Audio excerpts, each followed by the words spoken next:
మనము రోజు కూడా అద్దం చూసుకుంటాం. అద్దం ఎందుకు చూసుకుంటాం అంటే మన ముఖాన్ని దిద్దుకోవడానికి. అద్దం చూసుకొని ముఖాన్ని దిద్దుకోనోడిని పిచ్చోడు అంటారు.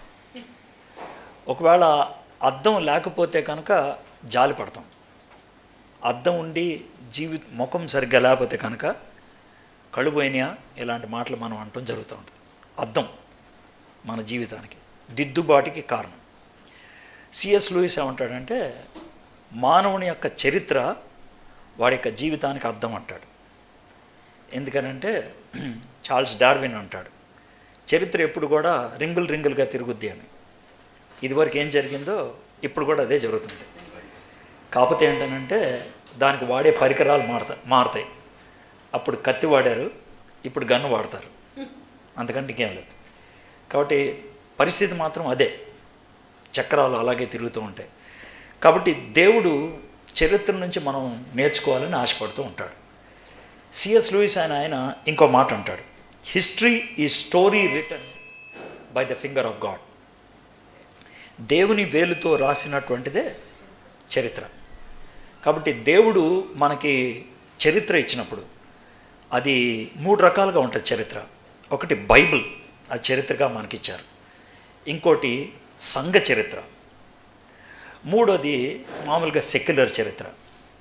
చదువుకున్న వాళ్ళకి మొదట బైబిల్ చరిత్ర కోర్లాగా కనబడుతుంది.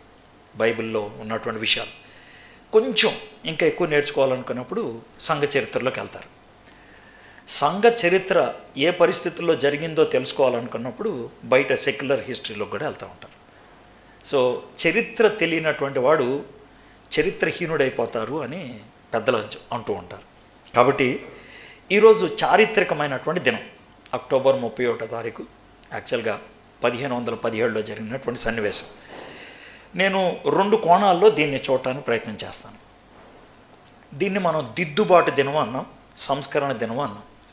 అది ఎందుకు అన్నారు ఆ దినాన్ని, ఎందుకు, దేని నుంచి దిద్దుబాటు, దేని నుంచి సంస్కరణ, అది చరిత్ర తెలుసుకుంటే ఒట్టి తారీఖులు సమాచారం అయితే నిద్ర వస్తుంది ఎవరికైనా సరే. అది మన జీవితానికి ఉపయోగపడేదైతే కనుక ఆసక్తి అనేది పెరుగుతుంది. దేవుడు మనకి చరిత్రను ఇచ్చాడు అని అంటే కనుక ఖచ్చితంగా దాంట్లోంచి మనకు పాఠం నేర్చుకోవాల్సింది ఉంటుంది. చరిత్రలో ఎప్పుడు మంచి ఉండదు, చెడ్డది కూడా ఉంటుంది. ఆ చెడ్డది మనకి ఎందుకు ఇచ్చారంటే అది మన జీవితంలో జరగకూడదని. బైబిల్లో మంచి వాళ్ళు చేసిన చెడ్డ పనులు కూడా రాశారు. మంచి వాళ్ళు చేసిన చెడ్డ పనులు ఎందుకు రాశారంటే నువ్వు మంచోడు అనుకుంటున్నావా, నీ జీవితంలో కూడా ఈ చెడ్డ పనులు ఉండొచ్చు అని. ఈ చెడ్డ పనులు నీ జీవితంలో కూడా రావడానికి అవకాశం ఉంది, జాగ్రత్త అని చెప్పడానికి ఆయన రాయటం జరిగింది.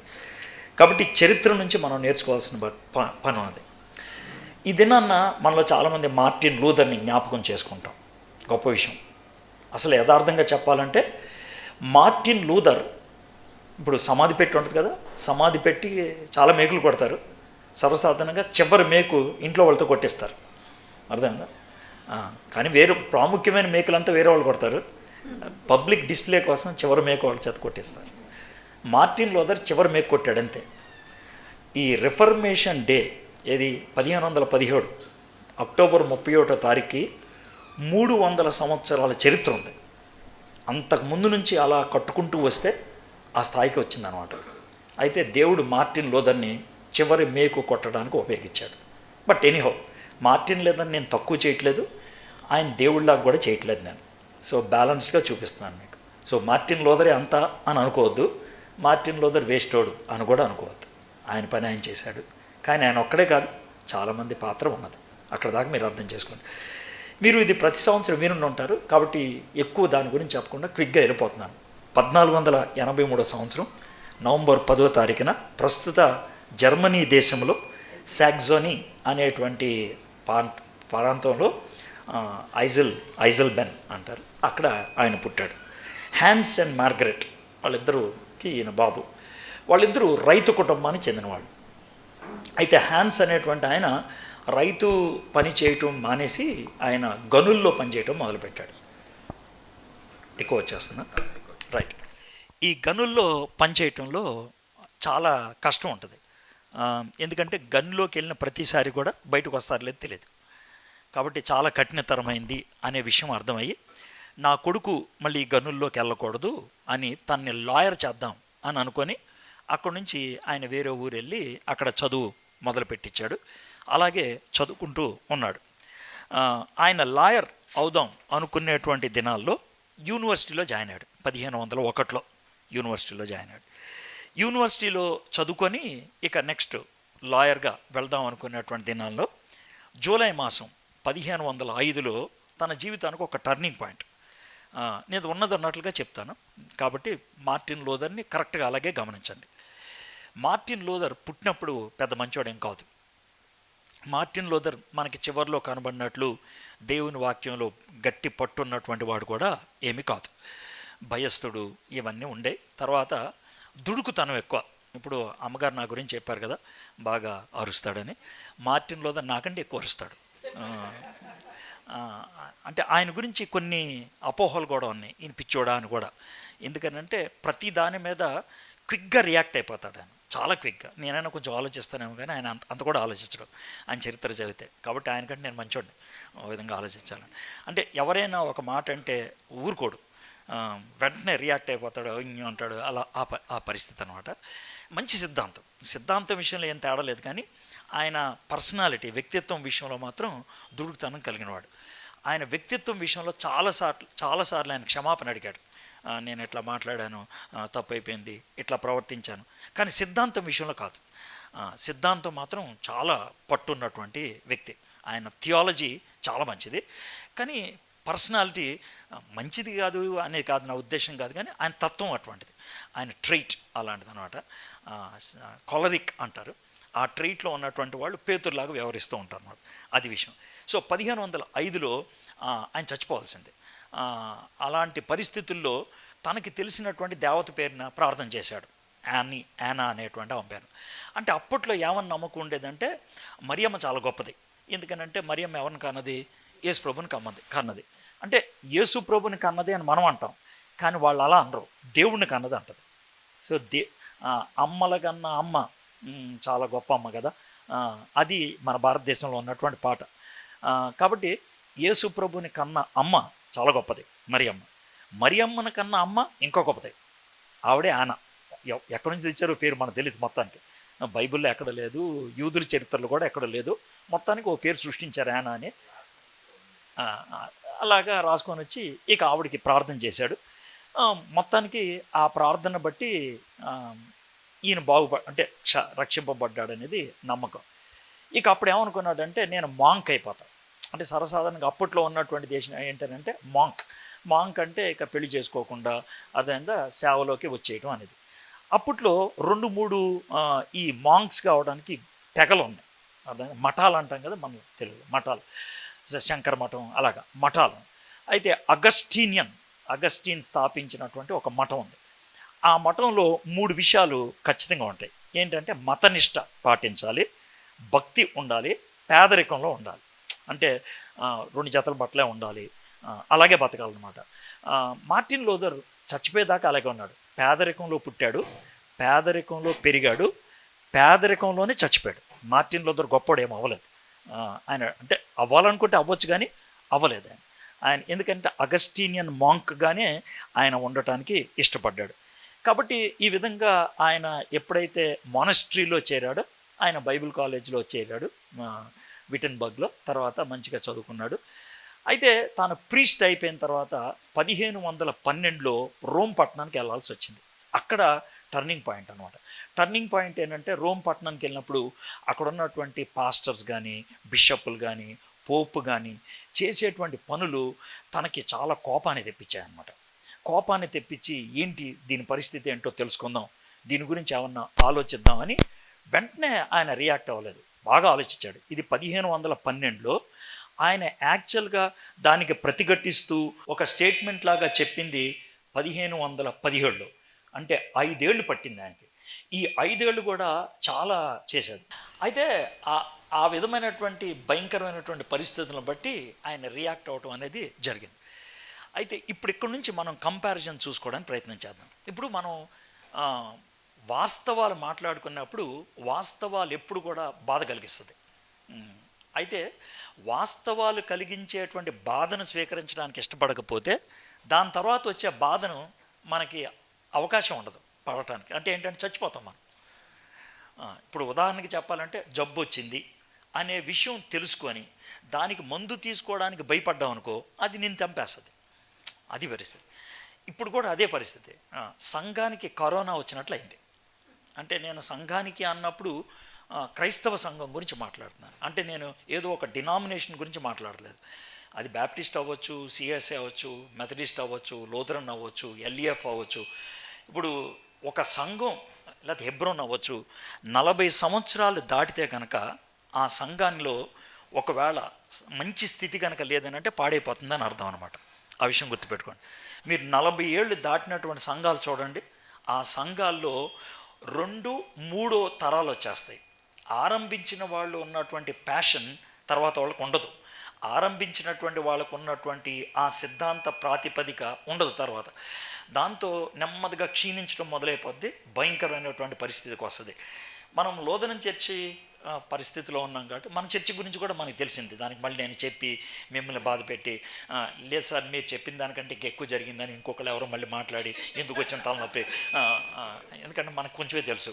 దేవుడు కూడా కొన్ని ప్రస్తుత సంఘాల్లో కూడా అలాంటి పరిస్థితే మనం చూస్తాం.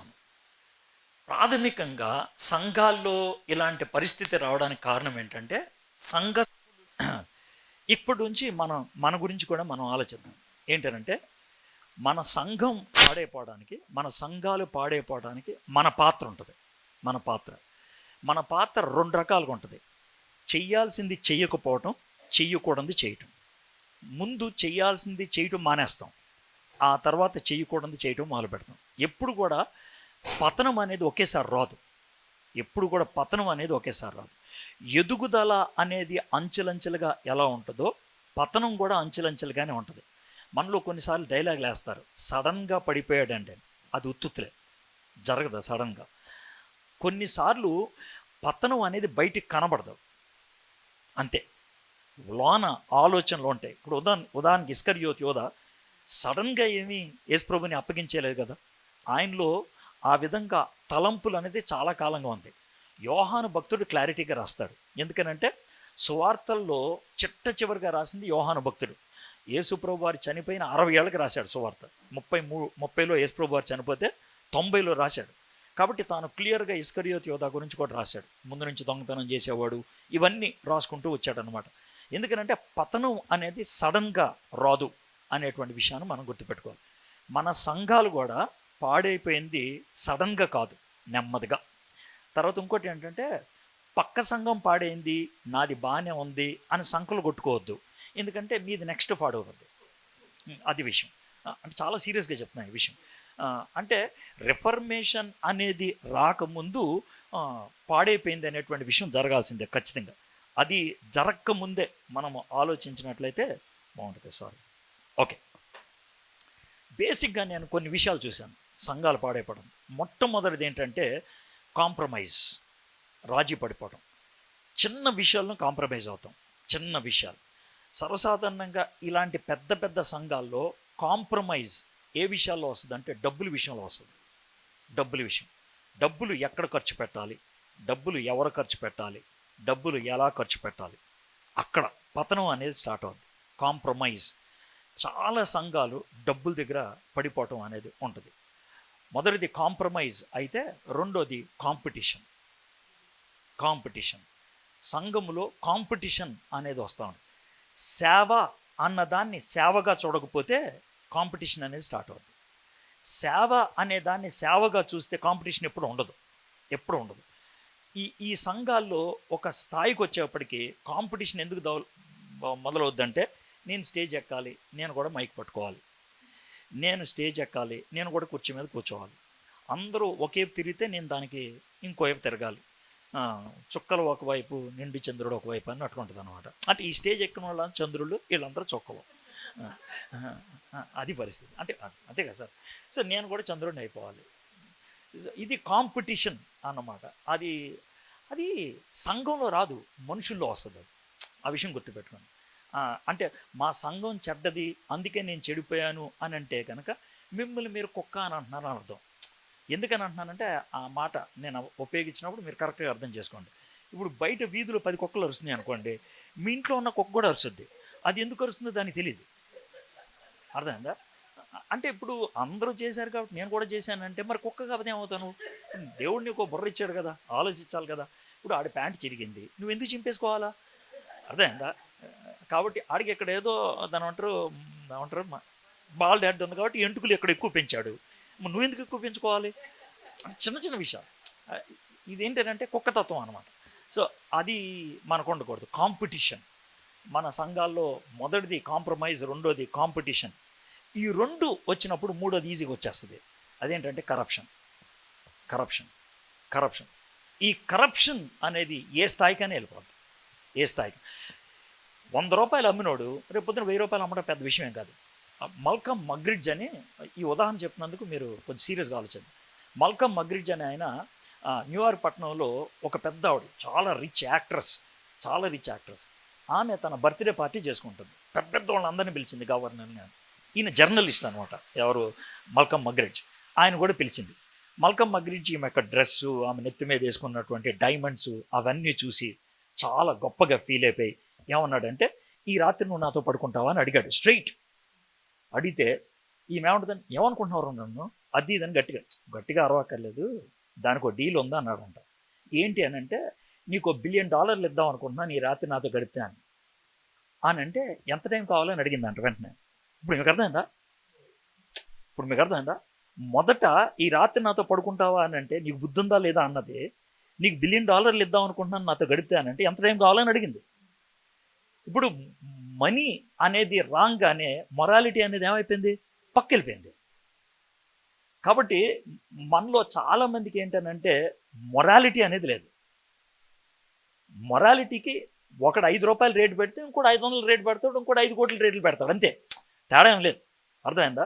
ఇప్పుడు లాలూ ప్రసాద్ యాదవ్ గడ్డి తింటే నువ్వేం తిన్నావు, ఇంకోటి ఏదో తిన్నావు. అదే ఎవడో కూడా ఏదో తినేవాడే. మొరాలిటీ అనేది పోయింది.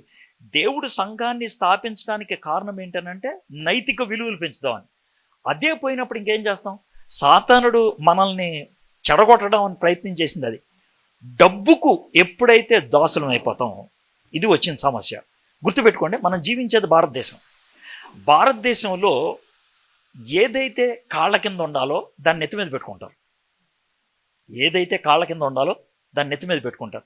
నెత్తి మీద పెట్టుకుంటారు అని అంటే దానికి ఒక దేవుడి పేరు పెట్టేస్తారు. ఫర్ ఎగ్జాంపుల్ డబ్బు, దానికి ఒక పేరు పెట్టారు, లక్ష్మి. సో మనం లక్ష్మిని కొలుస్తున్నాం అంటే డబ్బును కొలుస్తున్నాం అని అర్థం. సో డబ్బులు మన కాళ్ళ కింద ఉందనుకోండి, నో ప్రాబ్లం. అంటే మీరు డబ్బుల కింద వేసి తొక్కమని కాదు నా ఉద్దేశం. అంటే మీ ఆలోచనలో దానికి లీస్ట్ ప్రయారిటీ ఇస్తే కనుక లైఫ్ బాగుంటుంది. అదేవిధంగా సరస్వతి విద్య, అది వాడుకోవడానికి మాత్రమే. అదే నా జీవిత ఆశయం అని అంటే కనుక 24 గంటలు చదివి పిచ్చోళ్ళు అయిపోవటం, ఉద్యోగం రాకపోతే కనుక మెంటలోళ్ళు అయిపోవటం, పాస్ అయిపోతే కనుక చచ్చిపోవాలనుకోవటం, ఏంటిది నెత్తి మీద ఎక్కించుకోవడం బట్టి వచ్చింది. సో ఏదైతే కాళ్ళ కింద ఉండాలో దాన్ని నెత్తి మీద ఎక్కించుకొని దేవత చేసాం. అక్కడ వచ్చినటువంటి మెయిన్ ప్రాబ్లం ఏంటంటే డబ్బు. ఆ డబ్బు కోసం ఏమైనా చేయడానికి ఇష్టపడ్డారు. ఏమైనా సరే డబ్బు సంపాదించడానికి ఏమైనా చేయడం. అది అప్పుడు ఉన్నది, ఇప్పుడు ఉన్నది. ఇందాక మేడం గారు చెప్తూ ప్రాస్పరిటీ గాస్పుల్ అని అన్నారు. అంటే ఏంటంటే వాక్యాన్ని బోధించరు, నీకు ఇష్టమైనటువంటి మాటలు చెప్తారు. నువ్వు పాస్ అవ్వాలనుకుంటున్నావా, నువ్వు సమస్యలోంచి బయటకు వద్దాం అనుకుంటున్నావా, నువ్వు డబ్బు సంపాదించ, వ్యాపారంలో అభివృద్ధి చెంద, అంటే అవి నీ దురదని గీకడం అనమాట. పచ్చి భాషలో చెప్పాలంటే అది గీకితే కనుక రెస్పాండ్ అయిపోతారు. అయితే సింపుల్, నీకు ₹1,00,00,000 కావాలా, నాకు ₹1,00,000 అంటాడు. మనకి ఇంగిత జ్ఞానం పోద్దే. వీడు ₹1,00,00,000 ఇస్తాను, ₹1,00,000 నన్ను ఎందుకు అడుగుతున్నాడు అని నువ్వు ఆలోచించవు. వీడికి 1,00,000 ఇచ్చేస్తావు. ఒకవేళ బై ఛాన్స్ కోటి వచ్చింది అనుకో, అంతే, నిన్ను పైకి ఇచ్చేస్తాడు ఆయన. ఇదిగో నేను ప్రేయర్ చేస్తేనే వీడికి కోటి వచ్చింది, నేను ప్రేయర్ చేస్తేనే వీడికి ఉద్యోగం వచ్చింది, నేను ప్రేయర్ చేస్తేనే ఇలా పిల్లలు పుట్టారు. ఇది వాళ్ళు చెప్పారు. ఇది ఒక విధంగా చెప్పాలంటే బిజినెస్. మీలో చాలామంది ఆ బిజినెస్లో పార్ట్నర్స్. మీరు పార్ట్నర్స్ అని మాట్లాడితే అలాగే చెప్పాలి. అంటే మీరు తీసుకున్నారని కాదు, మీరు ఇచ్చారు. అంటే పార్ట్నర్స్ గారికి ఏమవుతారు? సో అదే పరిస్థితి అక్కడ ఉంది. అప్పుడు ఏం చెప్పాడంటే, అయ్యా నువ్వు పరలోకం వెళ్దాం అనుకుంటున్నావు? అవును సార్. మరి నువ్వు పాపాలు చేసావా? చేశాను సార్. నా దగ్గర ఒప్పేసుకో అని అన్నాడు. అంటే గొప్ప ఒప్పేసుకున్నాడు. ఓహో ఇన్ని పాపాలు చేసావా, అయితే నువ్వు ఎంత కట్టాలి, కడితే నీకు సర్టిఫికెట్ ఇస్తాను. ఆ సర్టిఫికెట్ జోబులో పెట్టుకున్నావు అనుకో, చచ్చిపోయినప్పుడు పరలోకంలో వెళ్ళిపోతావు. ఒకవేళ నీ దగ్గర సర్టిఫికెట్ లేదనుకో, అవుట్ అయిపోతాం. ఇది పరిస్థితి అన్నమాట. అయితే ఇప్పుడు చిన్న సమస్య వచ్చింది. ఏంటి ఆ సమస్య అంటే, కొన్ని నేను పాస్టర్ గారి దగ్గర ఒప్పుకోలేను, కొన్ని నేను మర్చిపోతాను. మరి ఎలాగా? దానికో మాట చెప్పారు. నువ్వు ఏమన్నా ఒప్పుకోలేని ఉంటే, మర్చిపోయి ఉంటే ఒక చిన్న సమస్య ఉంటుంది. ఏంటి తెలుసా? ఇప్పుడు మనం విశాఖపట్నం నుంచి రాజమండ్రి వెళ్తాం అనుకోండి, మధ్యలో తుని, అనకాపల్లి స్టేషన్స్ ఎలా ఉంటాయో, భూమి మీద నుంచి పరలోకంలోకి వెళ్ళేప్పుడు మధ్యలో ఒక స్టేషన్ ఉంది. ఆ స్టేషన్ పేరు పర్గరేటరీ. ఆ స్టేషన్లో ఓడిపోతాం. అర్థమైందా? ఆ స్టేషన్లో శ్రమలు పడుతూ ఉంటాం అన్నమాట. ఎందుకంటే నువ్వు చేసిన పాపాలన్నిటికీ అక్కడ శ్రమ పొందిన తర్వాత అప్పుడు పైకి వెళ్తావు అన్నమాట. ఇది విషయం. అందుకని ఏమన్నారంటే, మీ తాతగారు పాపాలు ఒప్పుకోకుండా చచ్చిపోయాడేమో. అవును సార్, అనుమానం ఉంది. ఓ పని చేయకూడదు, మీ తాతగారి పేరున నువ్వు కొంచెం పుణ్యం కోసం కొంచెం డబ్బులు ఇచ్చకూడదు నాకు, నేను వెంటనే పైకి పంపించేస్తాను. ఇప్పుడు అర్థమైందా? ఇది ఒక విధంగా మీకు ఎవరు గుర్తు రావాలంటే, చచ్చిపోయిన వాళ్ళ కోసం అన్నదానం. ఇప్పుడు మీకు అర్థమవుతుందా? మీకు ఎక్కడి నుంచి వచ్చిందో ఈ కాన్సెప్ట్ మీకు ఇప్పుడు అర్థమైపోవాలి. అర్థమైందా? చచ్చిపోయిన వాళ్ళ కోసం అన్నదానం, చచ్చిపోయిన వాళ్ళ పేరున పుణ్యక్షేత్రాలకు వెళ్ళటం, చచ్చిపోయిన వాళ్ళ పేరున దాని అంటారు బస్ షెల్టర్లు కట్టేయడం. ఇప్పుడు మీకు అర్థమైందా? ఇదంతా అదనమాట. ఇప్పుడు పునీత్ రాజ్కుమార్ చచ్చిపోయాడు కదా, నేను మొన్న. ఆయన చచ్చిపోకముందు ఏమనంటే, నా కళ్ళు ఇచ్చేస్తాను అన్నాడు. ఆయన చచ్చిపోగానే కళ్ళు ఇచ్చేశారు. వెంటనే మా కర్ణాటకలో 18,000 మంది కళ్ళు ఇచ్చారు. 18,000 మంది, ఒకళ్ళు కాదు ఇద్దరు కాదు, 18,000 మంది కమిట్ అయిపోయారు కళ్ళు ఇచ్చేస్తామని. అంటే ఇదంతా ఎందుకనంటే, నేను కళ్ళు ఇచ్చేస్తే పరలోకంలోకి వెళ్ళిపోతా, నేను గుండెకాయ ఇచ్చేస్తే పరలోకంలోకి వెళ్ళిపోతా, నా కిడ్నీలు ఇచ్చేస్తే నేను పరలోకంలోకి వెళ్ళిపోతా. ఒక విధంగా పరలోకాన్ని కొనేద్దాం, ఎందుకంటే భూమిలో కొనడానికి ఏం లేదు. ఇది పోపులు, బిషపులు దానికి వాళ్ళు వంత పలకడం మొదలుపెట్టారన్నమాట. ఇది భయంకరమైనది. ఇది చూసి ఆయన తట్టుకోలేక ఏం చేయాలి అని అనుకున్నాడు. పైగా మార్టిన్ లూథర్ మొదటే ఏం రియాక్ట్ అయిపోలేదు. 1510లో మార్టిన్ లూథర్ గారు వాళ్ళ తాతగారి తరపున సర్టిఫికెట్ కొన్నాడు. ఇప్పుడు మీకు అర్థమైనా? మార్టిన్ లూథర్ గారే సర్టిఫికెట్ కొన్నాడు. అంటే పాపం తెలియదు కదా. అయితే ఈ చూసిన తర్వాత ఆయన వెనక్కి వచ్చి, చూడండి మార్టిన్ లూథర్ గారిలో మార్పు రావడానికి ఏంటి కారణం? ఆయన తాతగారి తరపున సర్టిఫికెట్ కొన్నటువంటి వ్యక్తి, యానాకి ప్రార్థన చేసినటువంటి వ్యక్తి. అర్థమైందా? పోపు గారంటే ఐఎమ్ మ్యాడ్ ఆఫ్టర్ పోప్ అనేవాడంట. నాకు మోప్ అంటే పిచ్చి, ఐఎమ్ ఏ ప్యాపిస్ట్ అనేవాడు. అంటే తెలుగులో పాపిస్ట్ అని కాదు, ఇంగ్లీష్లో ప్యాపిస్ట్. అర్థం, బ్యాప్టిస్ట్ అని ఎలా అంటారో అలాగా ప్యాపిస్ట్ అని అనేవాడు. ఆయన పబ్లిక్గా డిక్లేర్ చేశాడు. అంత నిష్ఠగా ఉండేటువంటి వ్యక్తి, భక్తిగా ఉండే, ఇది పోప్ అంటే భక్తిగా ఉండే. టర్నింగ్ ఎలా వచ్చిందంటే, 1513లో ఆయన జర్నీ స్టార్ట్ అయింది. ఏది? మార్పుకి జర్నీ స్టార్ట్ అయింది. అది తారాస్థాయికి చేరింది ఎప్పుడంటే 1517లో. సో 13 నుంచి 17 దాకా ఈ 5 ఏళ్లలో వచ్చినటువంటి మార్పులో మొట్టమొదటిగా ఆయన చేసిన పని ఏంటంటే, 1513లో కీర్తనలు చదవడం మొదలుపెట్టాడు. కీర్తనలు చదువుతున్నప్పుడు తనలో ఒక విధమైనటువంటి ఆలోచన రావడం మొదలుపెట్టింది, ప్రశ్నలు రావటం మొదలుపెట్టింది. ఆయనకు వచ్చినటువంటి మొట్టమొదటి ప్రశ్న ఏంటి అనంటే, శిక్షించడం చేతకానోడికి రక్షించడం చేతొచ్చడం ఎలా అవుతుంది అనుకున్నాడు. ఇప్పుడు నువ్వు తప్పు చేసినప్పుడు నిన్ను శిక్షించడానికి నాకు అధికారం లేకపోతే, నువ్వు తప్పు చేసినప్పుడు నిన్ను రక్షించడానికి నాకు ఎక్కడి నుంచి వస్తుంది? నరకానికి పంపించే అధికారం పోపుకి లేనప్పుడు నరకంకి వెళ్లకుండా ఆపగలిగే శక్తి ఆయనకి ఎక్కడి నుంచి వస్తుంది? ఇప్పుడు మీకు అర్థమవుతుందా? ఎందుకనంటే కీర్తనలు చదువుతున్నప్పుడు కీర్తనకారుడు మనుషుల్ని ఎప్పుడు కూడా అడగలేదు, దేవుడిని అడిగాడు. మనుషులకి ఎప్పుడు భయపడలేదు, దేవుడికి భయపడ్డాడు. సో దీంతో ఆలోచనలు వచ్చి ఎలాగానో ఆలోచించాడు. 1513లో కీర్తన చదవటం మొదలుపెట్టాడు. 150 అధ్యాయాలు కదా, బహుశా 2-3 సంవత్సరాలు పట్టింది. 1516లో టర్నింగ్ పాయింట్ అన్నమాట స్టడీలో. రోమిలకు రాసిన పత్రిక చదవడం మొదలుపెట్టాడు.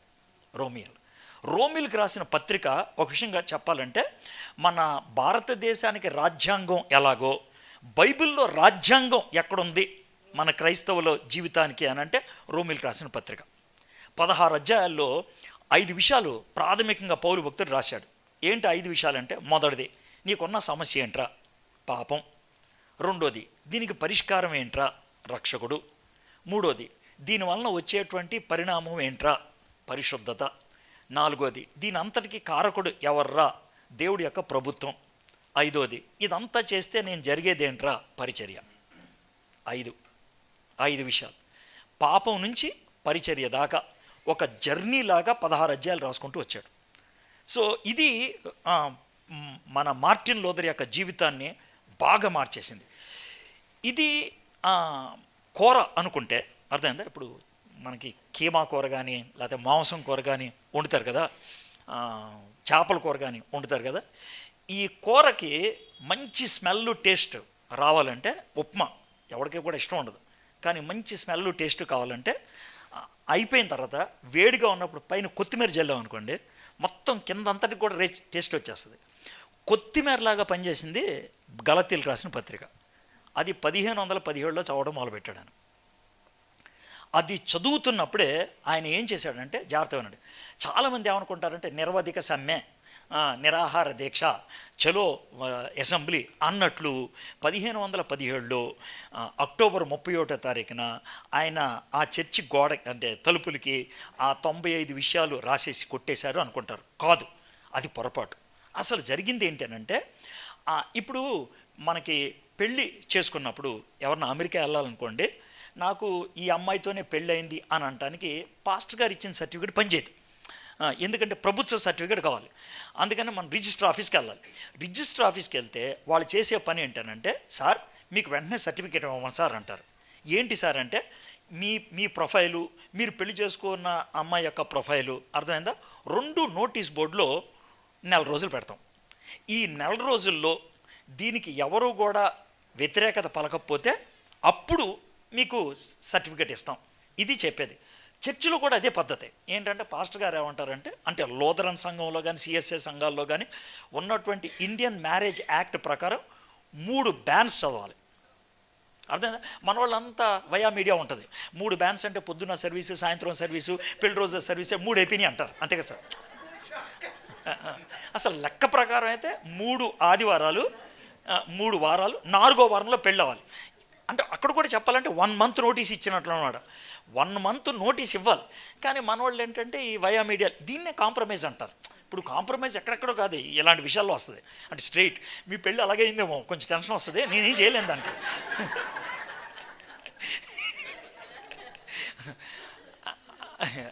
అని అంటే దానికి పెద్ద మళ్ళీ సింగనాథం చెప్తారు, సార్ అమెరికా వెళ్ళాలి సార్, లేట్ అయిపోతుంది సార్, మళ్ళీ ఇది అంటారు. ఇంకా అంటే కాంప్రమైజ్కి మనం చాలా విషయాలు దాంట్లో తీసుకొచ్చేస్తూ ఉంటాం. అందుకనే ఆయన ఏం చేశాడంటే 4 రోజులు తన థీసిస్ పెట్టాడు.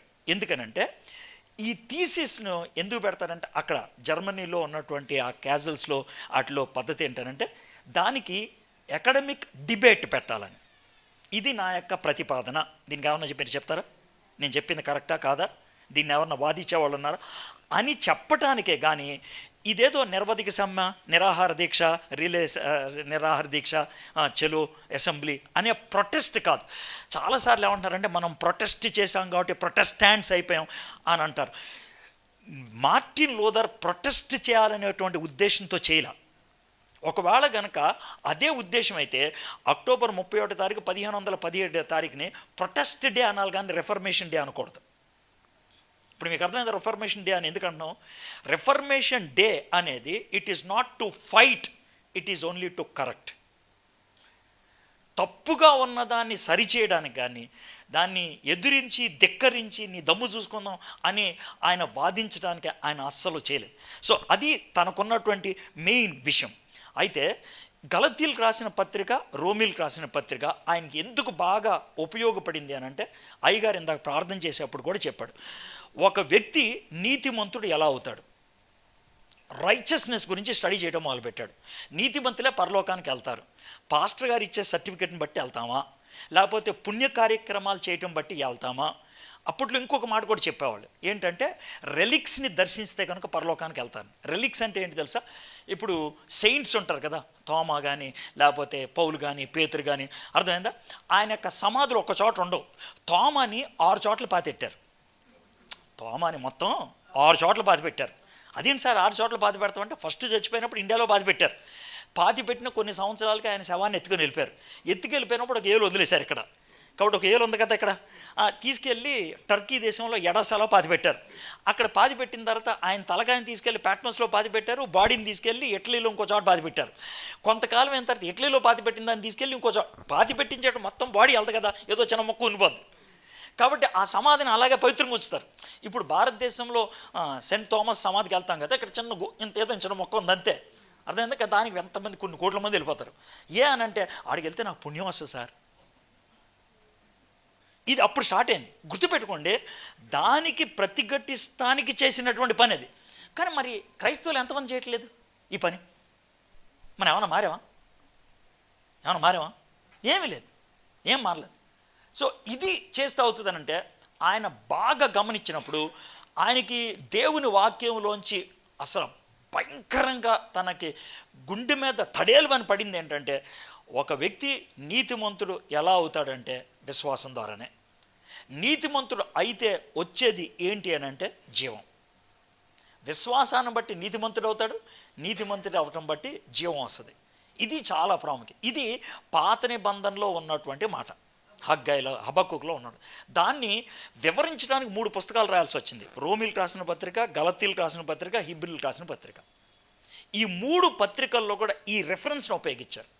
రోమీలకు రాసిన పత్రిక అంతా కూడా నీతి గురించి, గలతీలకు రాసిన పత్రిక అంతా కూడా జీవం గురించి, హెబ్రీయులకు రాసిన పత్రిక అంతా విశ్వాసం గురించి. 3 మాటల కోసం 3 పుస్తకాలు రాయాల్సి వచ్చింది. అవి 3 పుస్తకాలు చదివితే కనుక మనకు బాగా అర్థం. అయితే ప్రాథమికంగా రోమిలకు రాసిన పత్రికలో జస్టిస్ గురించి రాశారు, నీతి గురించి రాశారు. నీతి నిన్ను బతికిస్తుంది. అయితే ఆ నీతి అనేది ఎలా వస్తుందంటే విశ్వాసాన్ని బట్టి వస్తుంది అని అన్నాడు. అంటే దానికి మార్టిన్ లూథర్కి అర్థమైనటువంటి విషయాలు కథలుగా ఆయన రాసుకోవడం మొదలుపెట్టాడు. కథలుగా అర్థం చేసుకోవడం మొదలుపెట్టాడు. సరే, ఆయన ఉపయోగించిన కథలు మనకు అర్థం కావు, కానీ దానికి సమకాలీనమైనటువంటి కథ మీకు చెప్తాను, మీకు అర్థమైపోద్ది. ఎలా అంటే, ఇప్పుడు కబడ్డీ ఉంటుంది కదా, కబడ్డీలో 7 ఉంటారు, ఓ పక్కన అవతల పక్కన 7 ఉంటారు. ఓకే, మనము 7 ఒక కబడ్డీ టీం. అయితే మన టీంలో 6 అవుట్ అయిపోయారు, కోతకెళ్ళి అవుట్ అయిపోయారు. ఒక్కడే మిగిలాడు. 6 అంటే కబడ్డీ భాషలో చెప్పాలంటే చచ్చిపోయి బయట ఉన్నారు. 6 వాళ్ళు చచ్చిపోయారు, ఎందుకంటే అవుట్ అయిపోయారు కాబట్టి వాళ్ళు చచ్చిపోయి బయట ఉన్నప్పుడు ఒకడు మిగిలాడు. ఆడు కోతకి వెళ్తున్నాడు. వాడిని మనం కోరుకునేది ఏంటి? అరే, నువ్వు ఒక్కడవే నన్ను బతికించగలవు. దాన్ని ఏమంటారు? దాన్ని విశ్వాసం, నమ్మకం. నువ్వు ఒక్కడవే బతికించగలవు, పర్లేదురా, నువ్వు చేయగలవు, కమాన్ అని మనం ఎంకరేజ్ చేస్తున్నప్పుడు మన ఆశ, హోప్ ఏంటి తెలుసా? ఆడొక్కడే బతికించగలడు. అంటే మన సమకాలీన భాషలో చెప్తున్నాను, మీకు క్లియర్గా. అయితే ఇప్పుడు సింపుల్గా చెప్దాం. వాడు కోతకెళ్ళాడు, మనలో విపరీతమైనటువంటి టెన్షన్ ఉంటుంది. వీడు చావకూడదు, బతికించాలి మనల్ని. వాడు చావకూడదు, మనల్ని బతికించాలి. అలాగ అతను కోతకెళ్ళి వాడు అవతల ఒకరిని టచ్ చేశాడు. వాడు పట్టుకోవడానికి ప్రయత్నం చేస్తే ఇంకోటి టచ్ చేశాడు. ఆలోచించండి, అలా అవతల 7 టచ్ చేశాడు. టచ్ చేసిన తర్వాత మొత్తం వీరోచితంగా వచ్చి సెంటర్ లైన్లో ఆయన తొక్కాడు. తొక్కంగానే చచ్చిపోయిన వాళ్ళలో వచ్చే ఫీలింగ్ ఏంటి చెప్పండి? మేము బతికేసాం. ఈ చచ్చిపోయిన వాళ్ళు బతకడానికి ఏమైనా చేశారా? చేశారు, విశ్వాసం చూపించారు అంతే. ఒకటి విశ్వాసం చూపించారు, రెండోది ఆయన టీంలో ఉన్నారు. టీం బయటోడికి ఏం రాదు, టీంలో ఉన్నవాడికి వస్తుంది. టీం బయట ఉన్నవాడు చావలేదు, బతకలేదు, చప్పట్లు కొట్టేవాడే. టీంలో ఉన్నవాళ్ళు 2 జాతులు ఉంటారు. అయితే చచ్చావో లేదా బతికో. కాబట్టి నువ్వు చచ్చినోడువో బతికినోడువో ఆలోచించు. సార్ ఏమో నాకు తెలియదు సార్ అంటే నువ్వు బయట ఉన్నావని అర్థం. సో మార్టిన్ లూథర్కి వచ్చినటువంటి తలంపు ఏంటంటే, నువ్వు టీంలో ఉంటే, యేసు ప్రభు నీ టీం మెంబర్ అయితే, యేసు ప్రభు చివరిగా కోతకి వెళ్తున్నాడు. ఆయన మనందరి తరపున కోతకి వెళ్తున్నాడు. ఆయన బతికితే మనం అందరం బతుకుతాం, ఆయన చేస్తే మనందరం చచ్చిపోయినట్లే. ఇప్పుడు బాప్తీసం ఇచ్చినప్పుడు మనం ఏం చెప్తాం? నీళ్ళల్లో మునిగినప్పుడు ఆయనతో పాటు నేను చచ్చిపోయాను, బయటకు వచ్చినప్పుడు ఏమన్నాం? ఆయనతో పాటు నేను తిరిగి లేచాను. ఇప్పుడు మీకు అర్థమైంది కదా? సో దీనికి మనం చేసిందల్లా ఒక్కటే, విశ్వాసం చూపించాం. విశ్వాసాన్ని బట్టి నేను బతికేసా. విశ్వాసాన్ని బట్టి నేను గెలిచినవాడిని అయిపోయాను. అది నీతి అని ఎప్పుడైతే తనకి అర్థమైందో ఆ ధైర్యంతో మనోడు ఆ 95, అసలు ముందు యాక్చువల్గా 97 రాశాడు. 97 రాసి 2 లేపేసి ఆయన చేశాడు. 95 అతికిచ్చాడు. నేను ఇందాకేమన్నానంటే ఈ 95 అతికిచ్చటానికి, ఈ 95లో రకరకాల విషయాలు పెట్టడానికి దాని వెనకాల 300 సంవత్సరాల చరిత్ర ఉంది అని అన్నాను కదా. మార్టిన్ లూథర్ని చాలామంది ప్రభావితం చేశారు. ప్రాముఖ్యమైనటువంటి వ్యక్తులు ఎవరో మీకు చెప్తాను. అతి ఎక్కువగా మార్టిన్ లూథర్ని ప్రభావితం చేసినటువంటి వ్యక్తి అగస్టీన్. 430లో ఆయన చచ్చిపోయాడు. అగస్టీన్ అనేటువంటి ఆయన నీచ నికృష్టమైనటువంటి వాడు. 18 ఏళ్ళు అప్పుడు తండ్రి అయిపోయాడు, పెళ్ళి కాకముందే. అర్థమైందా? చాలా భయంకరం. అగస్టీన్ రోడ్డు మీద నడుచుకుంటూ వెళ్తా ఉంటే మామూలుగా ఆ వీధిలో ఉన్నటువంటి అమ్మాయిలు ఆడి ముఖం కూడా చూడకూడదని తలుపులు ఇచ్చేవాడు. అంత దరిద్రుడు అనమాట, అంత చెడ్డవాడు. అయితే వాళ్ళ అమ్మగారు మోనికా, ఆమె బాగా ప్రార్థన చేస్తే మొత్తానికి అగస్టిన్లో మార్పు వచ్చింది. ఆయన గొప్ప వ్యక్తి అయిపోయాడు. ఆయన కామెంట్రీలు రాశాడు బైబిల్ మీద.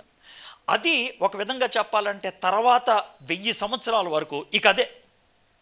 తర్వాత 430లో చచ్చిపోయాడు, ఈయన 1517లో, అంటే 1000 సంవత్సరాల వరకు దాన్నే చాలామంది వాడుకోవటం మొదలుపెట్టారు. అది ఆయన బాగా ప్రభావితం చేసింది.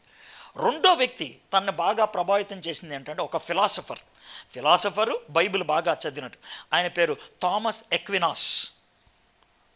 ఎక్వినాస్ అనేటువంటి 12వ శతాబ్దంలో ఉండేవాడు. వీళ్ళిద్దరు పుస్తకాలు చదవటం బట్టి విశ్వాసం బట్టి నీతిమంతులు అవుతాం, విశ్వాసం బట్టి మనం జీవాన్ని పొందగలుగుతాం, అంతేగాని మనం చేసేది ఏమీ లేదు అనేది బాగా అర్థం చేసుకున్నాడు. ఈ అర్థం చేసుకొని తనకు ముందున్నటువంటి వ్యక్తులు విలియం టిండేలే కానీ, లేకపోతే జాన్ హస్సే కానీ, తర్వాత జాన్ విక్లిఫే కానీ, వీళ్ళంతా కూడా చాలా సహాయపడ్డారు అనమాట. అంటే ఎందుకనంటే వాళ్ళు బైబిల్ తర్జుమా చేయడానికి వీల్లేదనంటే జాన్ విక్లిఫ్ ఆయన జైల్లో కూర్చొని బైబిల్ తర్జుమా చేయడం మొదలుపెట్టాడు. బైబిల్ ముద్రించడానికి వీల్లేదు అని అంటే కనుక చావునైనా ఎదిరించాలనేసి బైబిల్ ముద్రించడానికి విలియం టిండేల్ ముందుకు వచ్చాడు. జోహానస్ గుటెన్బర్గ్ అదే పరిస్థితిలో మార్టిన్ లూథర్కు 40 ఏళ్ళు ముందు ప్రింటింగ్ ప్రెస్ కనుక్కున్నాడు. ఓ విధంగా చెప్పాలంటే దేవుడు రంగస్థలాన్ని సిద్ధపరిస్తే మనోడేళ్ళు 2 గంతులేసి వచ్చాడు అంతే. ఇది నేను ఎందుకు చెప్తానంటే జాగ్రత్తమనండి, మార్టిన్ లూథర్ కోసం దేవుడు ఇంత రంగస్థలం సిద్ధపరిస్తే నీ గురించి నా గురించి చేయడా? అంటే మార్టిన్ లూథర్ దేవుడికి ప్రత్యేకమా? కాదు, మనందరం ప్రత్యేకమే. మనలో నువ్వు ఒక్కదానివే బంగారం, నువ్వు ఒక్కడవే బంగారం అని దేవుడు అంటాడా? అండు. దేవుడికి మనం బంగారం ఎప్పుడవుతాం తెలుసా? అందరూ బంగారం అవ్వాలని కోరిక. బంగారం ఎప్పుడవుతామంటే ఆయన ఆశించిన పని మనం చేస్తే. Faithfulness will make you great pleasure to God. అంతేగాని నువ్వు ఎంత సాధించావని దేవుడు అడగడు, నువ్వు చెప్పింది చేసావా అని. పరలోకంలో దాని అంటారంటే పౌలు ఎంత గొప్ప స్థానంలో ఉంటాడో ఆ పక్కనే స్టెఫన్ కూడా అంతే స్థానంలో ఉంటాడు. స్టెఫను ఒక్క ప్రసంగం చేశాడు అంతే, కానీ పౌలు లాంటి వాడిని తీసుకొచ్చి నిల్చోబెట్టాడు. అవునా కదా? దేవుడు వాడుకుంటాడు. యోనా ఒక్క ప్రసంగం చేస్తే 120,000 మంది మారుమనసు పొందారు ఒక్క ప్రసంగానికి. ఇర్మియా 40 సంవత్సరాల ప్రసంగం చేస్తే ఒక్కడు కూడా మార్పు చెందలేదు. బైబిల్లో ఎవరికి ఎక్కువ స్థానం ఉంది? ఇర్మియాకే. జాగ్రత్త గుర్తుపెట్టుకోండి, దేవుడు కోరుకునేది విధేయత, లోబడటం, ఆయన చెప్పిన పని మీరు చేయటం. సో దానికి ఆయన కంకణం కట్టుకోవడానికి ఇష్టపడ్డాడు మార్టిన్ లూథర్. ఇది నా జీవితంలో ఉంటే చాలు అన్నట్లు ఆయన నేర్చుకున్నాడు. జాన్ హస్ ఆయన కూడా రిఫర్మేషన్కి ఇలాగా కారణం అయ్యారు. సరే, అసలు రిఫర్మేషన్ ఏ విషయంలో రావాల్సి వచ్చింది? ఒక వచనం మీకు చదివి వినిపిస్తాను, దాంతో రిఫర్మేషన్కి మనకు అర్థం. యోధా పత్రిక 1వ అధ్యాయం 3వ వచనం. ఇది మెయిన్ రీజన్ అన్నమాట రిఫర్మేషన్కి కారణం.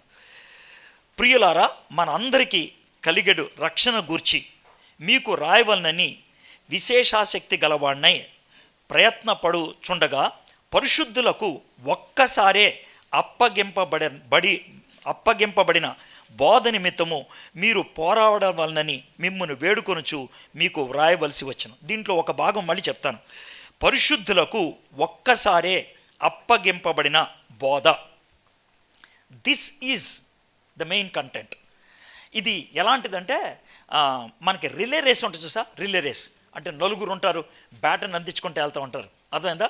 అయితే ఈ రిలే రేస్లో ఓడిపోవడానికి 2 పద్ధతులు ఉంటాయి. ఒకటి ఏంటంటే బ్యాటన్ లేకుండా పరిగెట్టి వెళ్ళాడు అనుకో, ఫస్టే రావచ్చు కానీ ఆడికి గెలవడు. అర్థమైందా? రెండోది బ్యాటన్తో పరిగెట్టి ముందుకు వెళ్ళలేదు అనుకోండి, అప్పుడు కూడా రాదు. పరిగెత్తాలి, చేతులు ఏమి ఉండాలి? బ్యాటన్ ఉండాలి. ఓ విధంగా చెప్పాలంటే బ్యాటన్ అనేది డాక్ట్రిన్ అయితే పరిగెట్టడం అనేది డివోషన్. డాక్ట్రిన్ అనేది బ్యాటన్ అయితే పరిగెట్టడం అనేది డివోషన్. డివోషన్ ఉండి మన దగ్గర బ్యాటన్ లేకపోతే, డాక్ట్రిన్ లేకపోతే పాడైపోతాం. ఈ ఇంబ్యాలెన్స్ అనేది చాలా చోట్ల కనబడుతూ ఉంటుంది. ఇప్పుడు కొన్ని సంఘాల్లో బ్రదరిన్ సంఘం లాంటిది ఉందనుకోండి, విపరీతంగా బైబిల్ చదువుతారు, విపరీతంగా బైబిల్ బోధిస్తారు, చాలా అంటే కోడిగుడ్డికి ఈకలు కూడా పీకుతారు వాళ్ళు. అర్థమైందా? సో ఎందుకంటే బైబిల్ని బాగా చూడాలి అంటారు, మంచిదే, డాక్టరీన్ ఉంది, కానీ వాళ్ళకి ప్యాషన్ ఉంటుందా? ఉండదు. ప్రార్థన పొడిగా ఉంటుంది, అద్భుతాలంటే ఏం లేవు సార్, ఎప్పుడో అయిపోయినాయి, ఇదనమాట. There is no devotion. ఇది వాళ్ళకు ఉన్నటువంటి ఎక్స్ట్రీమ్ సిచ్యువేషన్. అయితే ఇప్పుడు పెంతెకోస్తు సంఘాలు కానీ లేకపోతే ఇండిపెండెంట్ సంఘాలు కానీ ఓ ప్రార్థన చేస్తారు, ఓ ఉపవాసాలు ఉంటారు, బైబిల్ చదవరాళ్ళు. ఇది ఎక్స్ట్రీమ్. సో ఈ 2 సరి సమానంగా ఉన్నప్పుడే వీ కెన్ రీచ్. ఇక్కడ యోధా భక్తుడు ఏమన్నాడంటే పరిశుద్ధులకు ఒక్కసారే అప్పగింపబడిన బోధ. గుర్తుపెట్టుకోండి, ఏదైతే మన జీవితానికి ప్రమాణంగా ఉండాలో, ప్రమాణం అంటే మీకు అర్థమైంది కదా, మెజరింగ్ రాడ్, దానికి కలపడానికి లేదు, తీసేయడం లేదు, ప్రమాణంగా ఉండాలో మన జీవిత ప్రమాణం దేవుడు మనకు ఒక్కసారి ఇచ్చేశాడు, దానికి ఇంకా కలపడానికి లేదు, ఇంకా చీతేయండి. దీన్నే అపోస్తుల బోధ అంటారు.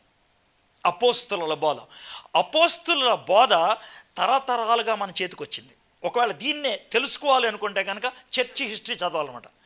మీకు చెప్పాలంటే మొట్టమొదటిగా అపోస్తుల దగ్గర నుంచి క్లెమెంట్ అని, ఇగ్నేషియస్ అని వాళ్ళు అందుకొని తర్వాత వాళ్ళకి ఇచ్చారు, టెర్టూలియన్ అని, జస్టిన్ మార్టైర్ అని, ఆ తర్వాత వాళ్ళు అగస్టీన్, ఆ తర్వాత అలాగా ఎక్వానాస్, థామస్ ఎక్వానాస్, ఇలాగా నెమ్మదిగా ఆ ఒక్కసారే బోధింపబడినటువంటి ఆ సిద్ధాంత ప్రాతిపదిక మార్టిన్ లూథర్ దగ్గరికి వచ్చింది. మార్టిన్ లూథర్ చేసిందల్లా ఏంటనంటే అప్పుడు దాకా ఉన్నటువంటి సంఘం ఈ ఒక్కసారి అందించబడినటువంటి బోధ ఉన్నదే దాన్ని పచ్చి భాషలో చెప్పాలంటే తొంగలో తొక్కేసింది, పగబడేశారు. వీళ్ళు సొంత బోధలు చేయడం మొదలుపెట్టారు. అలాగ బోధించే వాళ్ళు చాలామంది ఉన్నారు. విశాఖపట్నంలో కూడా ఉన్నారు, డౌట్ లేదు, విశాఖపట్నంలో కూడా ఉన్నారు, బోధించేటువంటి వాళ్ళు ఉన్నారు. వాళ్ళకి పెద్ద పీట వేసి కూర్చోబెడుతున్నాం మనం, చాలా పెద్దోళ్ళలాగా చూస్తూ ఉన్నారు. నేను అమ్మే చాప మీద మోకరించి ప్రార్థన చేస్తే పరలోకంకి వెళ్ళిపోతుంది నీ ప్రార్థన అని అమ్మే బ్యాచ్ ఇక్కడ ఉన్నారు. నేను ప్రార్థన చేసినటువంటి నూనె నువ్వు తీసుకెళ్ళి కనుక నువ్వు కనుక ప్రార్థన చేస్తే కనుక నీకు జబ్బులు పోతాయి, ఈ నూనె ప్యాకెట్ 50 రూపాయలు, ఈ నూనె ప్యాకెట్ 100 రూపాయలు అని పచ్చి కొబ్బరి నూనె వ్యాపారం చేసే బ్యాచ్ ఉన్నది. ఇవన్నీ ఉన్నాయి. మరి ఇలాంటి టైంలో నువ్వు దాంట్లో పార్ట్నర్ ఒకటి చేతురుమాలు అమ్మేయటం ఆపేయలేవు, చేపలు అమ్మేయటం ఆపేయలేవు, కొబ్బరి నూనె అమ్మటం ఆపేయలేవు, కొనకుండా నిన్ను ఆపేసుకోవచ్చుగా, అదన్నా నువ్వు చేయొచ్చు కదా, యూ కెన్ డూ దాట్. అది చెయ్యవే, నువ్వు చెయ్యాల్సింది చెయ్యు, అది ఏం లాభం? You have to do that. So ఆ విధంగా ఒక్కసారే వచ్చినటువంటి ఆ సిద్ధాంతాన్ని తొక్కేసేటప్పటికి తట్టుకోలేపాడాను. తట్టుకోలేక ఈ 95 విషయాలు కొట్టి ఆయన ఏం చేశాడంటే ఇది విశ్వాసం ద్వారానే, కృప ద్వారానే, దేవుని వాక్యమే అంతిమం, సంఘమే చాలా ప్రాముఖ్యమైంది, దేవుని మహిమ కోసమే మనం జీవించాలి అని వరుసగా 95 రాసుకుంటూ వస్తే గుర్తుపెట్టుకోండి, వెంటనే రియాక్ట్ అవ్వలేదు. నేను అందుకే ఉన్నానంటే 1517 అక్టోబర్ 31వ తారీఖు ముందు 300 సంవత్సరాల చరిత్ర ఉంటే తర్వాత కూడా వెంటనే రియాక్షన్ రాలేదు. అంటే వెంటనే సంఘం 2 ముక్కలు అయిపోయింది, అలా ఏం జరగలేదు. 1919లో పోప్ గారు ఎక్ అని ఒక ఆయన పంపించి మార్టిన్ లూథర్తో మాట్లాడే అన్నారు. అప్పుడు మార్టిన్ లూథర్ తన హృదయంలో ఉన్న విషయాలన్నీ బయటపెట్టాడు. ఇది సార్ విషయం, ఇదిగో వాక్యంలో ఎలా ఉంది కదా, దీనికి మీరు ఏమంటారు, మీరు ఇలాంటి పనులు చేస్తున్నారు కదా, ఇది తప్పు కదా, పరలోకంలోకి ఎవరు పంపిస్తారు, దేవుడే కదా, చచ్చిపోకముందే కదా ఏదైనా సరే నిర్ణయం, చచ్చిపోయిన తర్వాత ఎవడు ఏమి గమ్యాన్ని మార్చలేరు కదా, మీరు చచ్చిపోయిన తర్వాత కూడా గమ్యాన్ని మారుస్తానంటున్నారు. అంటే ఏంటంటే పోపు దగ్గర ఉన్నటువంటి హుండీలో నాణ్యాలు వేసినప్పుడు గలగల్లాడితే ఆత్మలు కలగలా పైకి వెళ్ళిపోతాయి అని ఒక మాట. ఇక్కడ గలగల్లాడితే అక్కడ కలకలా పైకి వెళ్ళిపోతాయంట. ఇది ఒక మాట నానుడైపోయింది. సో ఇంత దౌర్భాగ్యమైన చేస్తున్నారు కదా అని అంటే అప్పుడు పోప్కి అర్థమైపోయి ఏం చేశాడంటే మార్టిన్ లూథర్ని చంపేయాలి. మీకు అర్థమైంది కానీ మార్టిన్ లూథర్ని చంపేయాలి అని అనుకున్నారు. ఆ టైంలో ఫ్రెడ్రిక్ అనేటువంటి ఒక ఆయన రాజుగా ఉండేవాడు. ఈ ఫ్రెడ్రిక్ అనేటువంటి ఆయన వాట్బర్గ్, WARTBURG, వాట్బర్గ్ అనే చోట ఒక పెద్ద కోట ఉంటుంది, కొండ మీద ఉంటుంది ఆ కోట. ఆ కోటలో మార్టిన్ లూథర్ని దాచిపెట్టేశాడు. కొన్ని సంవత్సరాలు అక్కడ దాచిపెట్టేశాడు. ఇప్పటికీ ఎవరన్నా జర్మనీ వెళ్తే కనుక ఆ కోట అలాగే ఉంచారు, ఏం మార్చలేదు. మార్టిన్ లూథర్ కూర్చున్న కుర్చీ అలాగే ఉంటుంది, మార్టిన్ లూథర్ ఉపయోగించిన టేబుల్ అలాగే ఉంటుంది, మార్టిన్ లూథర్ రాతలతో రాసినటువంటి కాగితాలు అక్కడ అలాగే ఉంటాయి. అది ఒక మ్యూజియం లాగా చేశారు. You can go and see. ఆయన అక్కడ ఉన్నప్పుడు ఆయన బైబిల్ తర్జుమా చేశాడు. తర్వాత బైబిల్ విషయంలో బోల్డు ఆయన ట్రాక్స్ అవి రాశాడు. ఒక గొప్ప సన్నివేశం జరిగింది అక్కడ ఉన్నప్పుడు. ఏంటి ఆ సన్నివేశం అంటే, మార్టిన్ లూథర్ ఇలాగా చాలా విషయాలు రాసుకుంటూ వస్తున్నప్పుడు ఒక దినాన్న జస్టిఫికేషన్ బై ఫెయిత్, విశ్వాసము ద్వారానే నువ్వు నీతిమంతుడిగా అవ్వగలుగుతావు అనే విషయాన్ని ట్రాక్గా రిలీజ్ చేశాడు. ఆయన రిలీజ్ చేయగానే 15 రోజుల్లో జర్మనీ అంతా వెళ్ళిపోయేదంట, 30 రోజుల్లో యూరోప్ అంతా వెళ్ళిపోయేది. ఎందుకంటే గుటెన్బర్గ్ ప్రింటింగ్ ప్రెస్ కనుక్కున్నాడు కదా, టకటక వెళ్ళిపోయేది అన్నాడు. ఆ విధంగా జస్టిఫికేషన్ బై ఫెయిత్ దాన్ని ఇప్పుడు మీకు చెప్పబోతున్నాను. ఆయన చేసినప్పుడు ఆ రోజు లూసిఫర్ వచ్చాడంట. ఇప్పటికీ దానికి సంబంధించినటువంటి దాఖలాలు చూపిస్తారు. లూసిఫర్ వచ్చి ఏం మార్టిన్ లూథర్ ఏం చేస్తున్నావు అని అంటే, అయితే జస్టిఫికేషన్ బై ఫెయిత్ పంపించాను అన్నాడంట. బాగానే ఉంది, కానీ నేను ఒక విషయం చెప్తాను, నువ్వు కొంచెం గమనించాలంటే. ఓకే చెప్పాను. ఒక కాగితం తీసుకో అంటే మార్టిన్ లూథర్ కాగితం తీసుకొని నేను కొన్ని విషయాలు చెప్తాను, నువ్వు వెంటనే రాసే అన్నాడంట. పొద్దులాగా, ఏది మనం రాసిన జీలకర్ర పావు కేజీ, మిరియాలు పావు కేజీ, అట్లాగా పొద్దులాగా ఈ లూసిఫర్ చెప్తూ ఉంటే మనవాడంతా రాసుకుంటూ వచ్చాడంట. పేజ్ అంతా అయిపోయింది పేజ్ అన్నాడంట. అయిపోయింది కదా చూడు ఒకసారి అన్నాడంట. మార్టిన్ లూథర్ మాయలోకి వెళ్ళిపోయి ఏం రాస్తున్నాడో తెలియకుండా మొత్తం రాశాడు. చివరికి వచ్చిన తర్వాత కళ్ళు తెరుచుకున్నాడు. ఏంటి అని అంటే, మార్టిన్ లూథర్ గతంలో చేసినటువంటి పాపాలు అన్ని లిస్టు సాతాను కూడా తెలుసు కదా, మొత్తం చెప్పేశాడు. ఇన్ని పాపాలు చేసి నువ్వు పరలోకంలోకి వెళ్తావంటే ఎలాగయ్యా, విశ్వాసం ఉంచితే కనుక పరలోకంలోకి వెళ్ళిపోతావు ఇన్ని దరిద్రమైన పనులు చేసి అని లూసిఫర్ గట్టిగా బెదిరిస్తే ఒక నిమిషం ఆగాడంట. ఏం చేయాలో అర్థం కాక తాను రాసినటువంటి జస్టిఫికేషన్ బై ఫెయిత్ గుర్తొచ్చి ఏం చేశాడంటే, ఇప్పుడు ఆయన టేబుల్ ఉంటుంది కదా, చెస్ట్ ఆఫ్ డ్రాయర్స్ అంటారు కదా, బయటకు వస్తే అందుట్లో ఇంకు బాటిల్స్ ఉంటాయి. వీళ్ళు ఇంకు బాటిల్లో ముంచి రాస్తారు, మనకులాగా పెన్ ఉంటుంది కదా. సో ఆయన దగ్గర 2 ఇంకు బాటిల్ ఉండేది, బ్లూ ఒకటి రెడ్ ఒకటి. బ్లూతో రాశాడు మనోడు. ఆయన ఏం చేశాడంటే ఇంకు బాటిల్ రెడ్ తీసి ఆ పేపర్ మీద టాప్ అని కొడితే బాటిల్ పైలిపోయింది. ఈ ఎర్ర సిర కాగితం మొత్తం ఎర్రగా అయిపోయింది, గోడ మీద కూడా పడింది. అది ఇప్పటికీ ఆ మరక ఉంటుంది, వాట్బర్గ్లో ఇప్పటికీ ఆ మరక ఉంటుంది. దాన్నే చూపిస్తారు. ఇది అంటే దాని మీద గ్లాస్ వేసి మూసారు, అంటే అది డ్రై అయిపోకుండా ఉండాలని మూసారు. ఇది మార్టిన్ లూథర్ పగలగొట్టినప్పుడు వచ్చింది అనేసి. అయితే అప్పుడు ఏంటిది ఇంకు పట్టి పాడగొట్టేసావనంటే, ఏ విధంగా నా పాపాలు బ్లూ రంగులో ఉన్నప్పుడు నువ్వు చూసావో ఇప్పుడు నువ్వు చూడలేకపోతున్నావో, యేసుక్రీస్తు రక్తములో నా పాపాలన్నీ కడగబడ్డాయి, నేను నీతిమంతుడయ్యాను.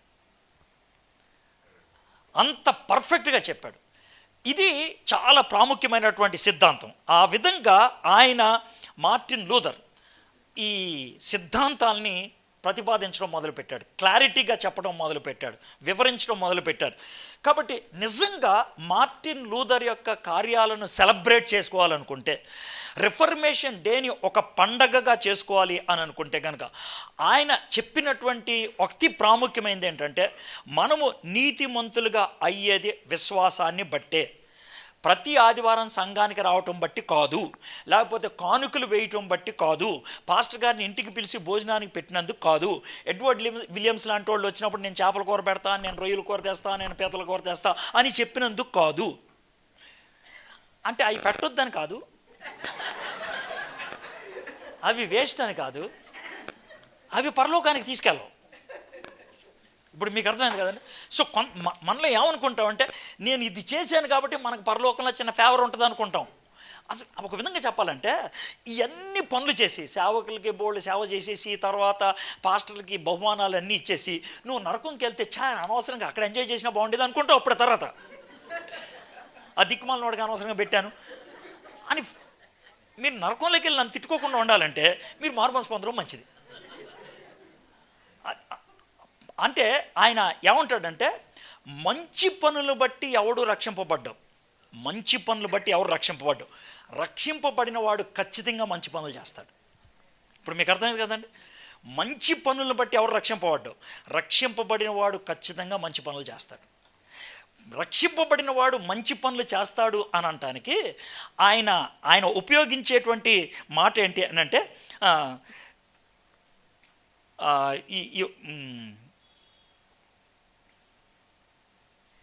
రేపు సూర్యుడు ఖచ్చితంగా వెలుగివ్వాలి అని అవడం చెప్తాడా? రేపు సూర్యుడు ఖచ్చితంగా వెలుగివ్వాలి చెప్తాడా?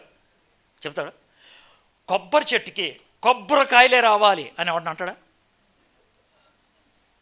మామిడి చెట్టుకి మామిడికాయలే రావాలని ఎవడని అంటాడా? మామిడి చెట్టుకి మామిడికాయలు వస్తాయి ఆటోమేటిక్గా. సూర్యుడు వెలుగుని ఇస్తాడు, నీతిమంతుడు నీతి కార్యాలు ఆటోమేటిక్గా చేస్తాడు. దాన్ని యేసుప్రభు వారు ఏమన్నారంటే, మారు మనసుకు తగిన ఫలము అని అన్నాడు. సో ఇది తాను బోధించినటువంటి విషయం. ఇదంతా చెప్పిన తర్వాత 6 వచనాలు ఒక 10 మినిట్స్లో నేను చెప్పేస్తాను.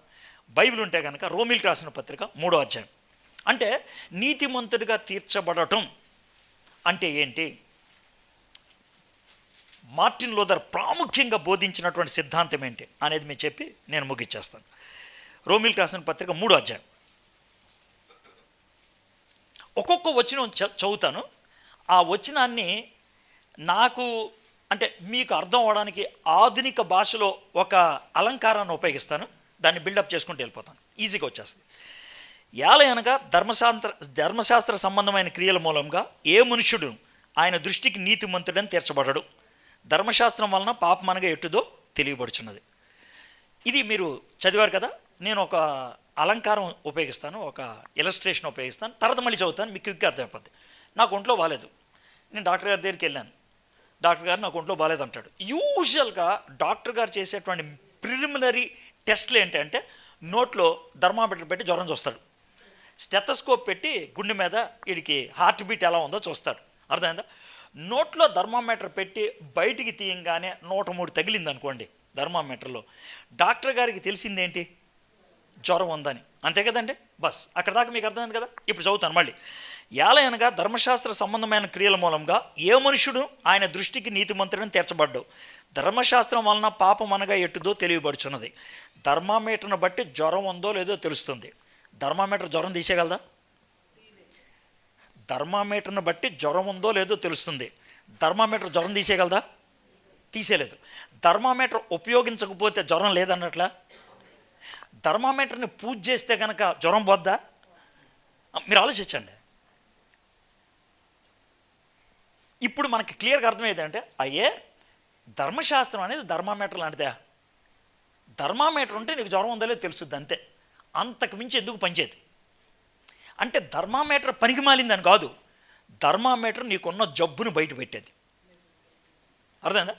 అదేవిధంగా ధర్మశాస్త్రం మోషే ఇచ్చింది కానీ ఇంకేదైనా కానీ ఉన్నదనుకోండి, దాన్ని బట్టి నీకు అర్థమయ్యేది ఏంటంటే, ఈ ధర్మశాస్త్ర ప్రకారం నీ జీవితం లేదు అని అంటే నీకు జబ్బు ఉందని అర్థం. దాన్నే మనం పాపం అంటాం. ధర్మశాస్త్రంలో చెప్పింది చేయకపోయినా, ధర్మశాస్త్రానికి వ్యతిరేకంగా ఏదైనా చేసినా దాన్ని జబ్బు అంటాం మనం. So in the same way థర్మామీటర్కి ఉన్నటువంటి కొలబద్దకి పైకున్న కిందకున్న నీకు జ్వరం, లో ఫీవర్ లేకపోతే హై ఫీవర్. సో ఇది సింపుల్, అర్థమైందండి. 21వ వచనం, ఇట్లుండగా ధర్మశాస్త్రమునకు వేరుగా దేవుని నీతి బయలుపరచబడుచున్నది, దానికి ధర్మశాస్త్రమును ప్రవక్తలను సాక్ష్యం ఇచ్చుచున్నారు. ఇప్పుడు డాక్టర్ గారు ఏం చేస్తారంటే, థర్మామీటర్ నోట్లో పెట్టి బయట తీసి నీకు జ్వరం ఉందని చెప్తాడు, కానీ థర్మామీటర్ ఎరగొట్టి నీ నోట్లో ఏడు కదా. ఆయన చేసే పని అంటే థర్మామీటర్ పక్కకు పెట్టేసి, అర్థమైందా, నీకు అమ్మా ఇది పిల్ల పొద్దున వేసుకో, ఈ బిళ్ళ మధ్యాహ్నం వేసుకో, ఈ బిళ్ళ సాయంత్రం వేసుకో, 2 రోజుల తర్వాత అంటాడు. నువ్వు 2 రోజులు తర్వాత వచ్చావు, 2 రోజుల తర్వాత వచ్చిన తర్వాత అమ్మా ఎలా ఉంది అని అంటాడు. కానీ నీ మాట ఎండ ఆయన ఉత్తినే అడుగుతాడు. ఆయన నమ్మేది నీ మాటలు కాదు, ఆయన నమ్మేది థర్మామీటర్ని. ఇప్పుడు మీకు అర్థమైందా? అది నువ్వు ఎంత బాగుంది సార్ అంటే, అవునా ఇది వెళ్ళిపోండు, అర్థమైందా? ఆయన చేసేటువంటి పని ఏంటంటే మళ్ళీ థర్మామీటర్ నోట్లో పెడతాడు, పెట్టి బయట తీసి జ్వరం పోయిందనుకో, అమ్మ పోయిందమ్మా అంటాడు. జ్వరం పోయింది అని నీకు ఎలా తెలిసింది? ఒకటి థర్మామీటర్ ఉపయోగించారు, రెండోది డాక్టర్ గారు చెప్పారు. అవునా కదా? రైట్. జ్వరం తీసేసింది ఏది? బిళ్ళ. జ్వరం ఇచ్చింది ఎవరో? ట్యాబ్లెట్ ఇచ్చింది ఎవరు? జ్వరం తగ్గిందని ఎవరు చెప్పారు? Doctor thermometer. ఇప్పుడు మీకు క్లియర్గా ఎవరెవరు ఏంటో తెలిసింది కదా. జబ్బు అర్థమైంది కదా, ట్యాబ్లెట్ చెప్పింది ఎవరు, క్లియర్గా అర్థమైంది కదా. ఇప్పుడు మళ్ళీ చదువుతాను 21 వచ్చిన మీకు అర్థమైపోద్ది. ఇట్లుండగా ధర్మశాస్త్రమునకు వేరుగా, అంటే థర్మామీటర్ పక్క పెట్టి దేవుడు నీతిని బయలుపరచబడుచున్న, దేవుడు నీతిని ఇస్తున్నాడు. ఎలా? దానికి ధర్మశాస్త్రమును ప్రవక్తలను సాక్ష్యం. ధర్మశాస్త్రం అంటే థర్మామీటరు, ప్రవక్తలు అంటే డాక్టర్ గారు సాక్ష్యం ఇచ్చేశారు కదా. ఏమని? నీకు జబ్బు తగ్గిందని. అయితే ఈ ట్యాబ్లెట్ని ఎవరు ఇచ్చారంట? దేవుడు ఇచ్చాడు. దేవుడు నీతి. అర్థమైంది సార్. ఇంతకీ ఈ ట్యాబ్లెట్ ఏంటి సార్? ఇది మనకు వచ్చిన క్వశ్చన్. 22 వచ్చిన చూడండి. అది మొదలుపెట్టిన వాడు ఏంటి చెప్పండి నాకు. అది అంటే ఏంటి? ఆ ట్యాబ్లెట్ ఏంటి? అది యేసుక్రీస్తు నందల విశ్వాసం మూలందై నమ్ము వారికి కలుగు దేవుని నీతి అయి ఉన్నది. అంటే ఆ ట్యాబ్లెట్ పేరు యేసయ్య. ఆ ట్యాబ్లెట్ ఇచ్చింది దేవుడు. ఇప్పుడు దేవుడి మీద నమ్మకం ఉంటే ట్యాబ్లెట్ వేసుకుంటావు, లేదా వేసుకుంటావా? వేసుకో. యేసుక్రీస్తు ప్రభువారు ఉపయోగించిన డైలాగ్ అని చూద్దాం. యోహాను సువార్త 5వ అధ్యాయం 24 వచనం. నా మాట విని నన్ను పంపిన వాని యందు విశ్వాసం ఉంచువాడు నిత్యజీవం గలవాడు. దేవుణ్ణి నమ్మితే దేవుని కుమారుడైనటువంటి యేసుక్రీస్తుని మన హృదయంలోకి ఆహ్వానిస్తాం. యేసుక్రీస్తు మన హృదయంలోకి వస్తే ట్యాబ్లెట్లు ఆనబడినట్లు. డాక్టర్ గారు 3 ట్యాబ్లెట్లు ఇచ్చారు, పొద్దునోటి, మధ్యాహ్నం ఒకటి, సాయంత్రం ఒకటి. అయితే ఆ ట్యాబ్లెట్ని దిండి కింద పెట్టామనుకో జ్వరం పోద్దా? ఇప్పుడు మీకు అర్థమైందా? ఇప్పుడు లోదరం చర్చ్ వాళ్ళు ఎక్కువ చేసే పని అదే. మీకు అర్థమైందా? స్ట్రైట్ వర్డ్ చెప్పాలంటే లోదరం చర్చ్ వాళ్ళ దగ్గర ట్యాబ్లెట్ ఉంటుంది, కానీ దిండి కింద ఉంటుంది అది.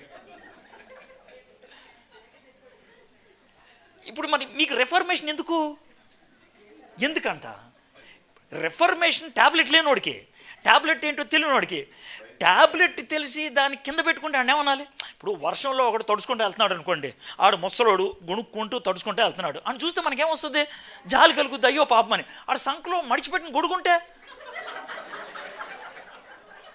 ఇప్పుడు మీకు అర్థమైంది అదే. అరే ఓడి పిచ్చోడా, గుడుగు సంకలో పెట్టుకునేమంటారు అనరు లేదా? మీరంతా ఆ బ్యాచ్. మీ మీద పొరపాటున జాలి రాదు ఎవడికి, అస్సలు రాదు. అస్సలు అంటే నేను చాలా మార్పు చెందాను, మారుమనసు పొందాను, అందుకని సాఫ్ట్గా చెప్తున్నా. నేను స్ట్రాంగ్గా పడగా అంటే చాలా సాఫ్ట్గా మాట్లాడుతున్నాను, అర్థమైందా? కాబట్టి మీరు ఆలోచించుకోండి. అంటే ఇప్పుడు ఏమీలోనోని చూస్తే జాలి, అన్నీ ఉండి వాడుకోనోని చూస్తే అరే దిక్కుమాలనోడా అని తిట్టాల్సి వస్తుంది, దరిద్రుడా ఇలా తిట్టాల్సి వస్తుంది. అవునా కదా? కాబట్టి ఇక్కడ ఆ జాతి అనమాట. మీకు ట్యాబ్లెట్ తెలుసు, వేసుకోవాలని తెలుసు, కానీ మీకు లేనిదేంటి తెలుసా? అయితే విశ్వాసం, లేకపోతే బద్ధకం. ఈ రెండట్లేదు ఒకటి. అయితే విశ్వాసం లేదు, లేదా బద్ధకం లేదు. అప్పుడే మీకు బద్ధకం ఎప్పుడు పోతుందో తెలుసా? విశ్వాసం ఎప్పుడు వస్తుందో తెలుసా? గబగబా రేపో ఎల్లుండే పరీక్ష ఉంటే, కూతురికి పెళ్లి కాకపోతే, కొడుక్కి కరోనా వస్తే, అప్పుడు కటకట అన్నీ వచ్చేస్తాయి. అందుకని దేవుడు ఏం చేస్తాడంటే ఎప్పటికప్పుడు మీ నెత్తి మీద ఒకటి వేస్తూ ఉంటాడు టప్మని, అప్పుడన్నా వస్తారు దగ్గరికి. అని ఇప్పుడు మీకు అర్థమైంది కదా? సో ఇది బేసిక్గా పౌలు భక్తుడు చెప్తుంది. సో దాన్నే ఈయన క్లియర్గా చెప్పాడు. యేసుక్రీస్తు అనే ట్యాబ్లెట్ వేసుకుంటే ఇక పని అయిపోద్ది. 22 అది యేసుక్రీస్తు నందుల విశ్వాసం మూలందే నమ్మువారు అందరికీ కలుగు దేవుని నీతి అన్నది. నమ్మువారు అందరికీ, ఇది చాలా ప్రాముఖ్యమైన పదం. ఎందుకనంటే పూర్వకాలంలో అంటే యేసుప్రభు ఉన్నటువంటి కాలంలో ఈ రక్షణ నీతి అనేది కేవలం యూదులకే అని వాళ్ళు బోధించేవాళ్ళు. ఇక్కడ రోమన్ అంటే క్యాథలిక్, అప్పుడు రోమన్ అనే మాట ఉపయోగించేవాడు, క్యాథలిక్. ఎందుకంటే మనం అందరం ఒకటే సంఘం, అర్థమైందా? క్యాథలిక్ సంఘస్థులు ఏమని చెప్పేవాళ్ళు అంటే పోపు గారు ఇస్తేనే అవుతుంది. ఇక్కడ క్లారిటీ ఏంటంటే ఎవడిచ్చాడని కాదయా, నీకు ఉందా లేదా అనేది కావాలి, ఉన్నదలది. యేసుక్రీస్తు నందలి విశ్వాసం మూలమదే కలుగు అయ్యింది. ఏ భేదము లేదు. 23 వచనం. ఏ భేదం లేదు, అందరూ పాపం చేసి దేవుడు అనుగ్రహించే మహిమను పొందలేకపోతున్నారు. మధ్యలో ఈ మాట ఎందుకు పడేశారంటే మనలో లేనిపోయిన కంపారిజన్ వస్తుంది. ఎలాంటి కంపారిజన్ వస్తుందంటే పాస్ అయిన వాళ్ళ కంపారిజన్ బాగుంటుంది. అది నీకు ఎన్ని వచ్చినా 38 వచ్చినా, నాకు 41 వచ్చినాయిరా, కొంచెం గ్రేడ్ ఫీల్ అవుతారు. నీకు ఫస్ట్ గ్రేడా, నాకు డిస్టింక్షన్ రా, బాగానే ఉంటుంది. కానీ ఎప్పుడైనా ఫెయిల్ అయిన వాళ్ళు కంపారిజన్ చేశారా? ఫెయిల్ అయిన అది బాగుంటుంది, ఖతర్నాగా ఉంటుంది. ఒకడు ఉంటాడు, ఆడు ఏడుస్తూ ఉంటాడు అన్నమాట. ఎందుకు ఏడుస్తున్నారంటే 1 మార్కులు పోయింది రాదంటే, సిగ్గులేదురా, కొంచెం కష్టపడిపోయా 35 వచ్చే అని అంటాడు. వాడు పనికి మాలిన ఎదవా, అరే ఈడేంటి నన్ను తిట్టేస్తున్నాడు అనుకొని, అరే ఎంతకు నీ దేవందంట, నాకు 32 వచ్చినాయిలే, ఇప్పుడు 32 వచ్చి 34 కూడా తిడతా ఉంటాడు వీడు. ఇప్పుడు అర్థమైందా మీకు? ఇది పరిస్థితి. అయితే 34 కూడా విపరీతమైన ధైర్యం వచ్చేస్తుంది అప్పుడు, అంటే నాకంటూ దరిద్రుడు ఉన్నాడు అంటాను. ఇప్పుడు ఫెయిల్ అయిన వాడికి గొప్ప ఆదరణ ఎప్పుడు వస్తుంది తెలుసా? ఇంకో ఫెయిల్ ఉన్నాడు కనబడితే, నేను ఒక్కదానే కాదు, నేను ఒక్కడనే కాదని, ఇది ఫీలింగ్.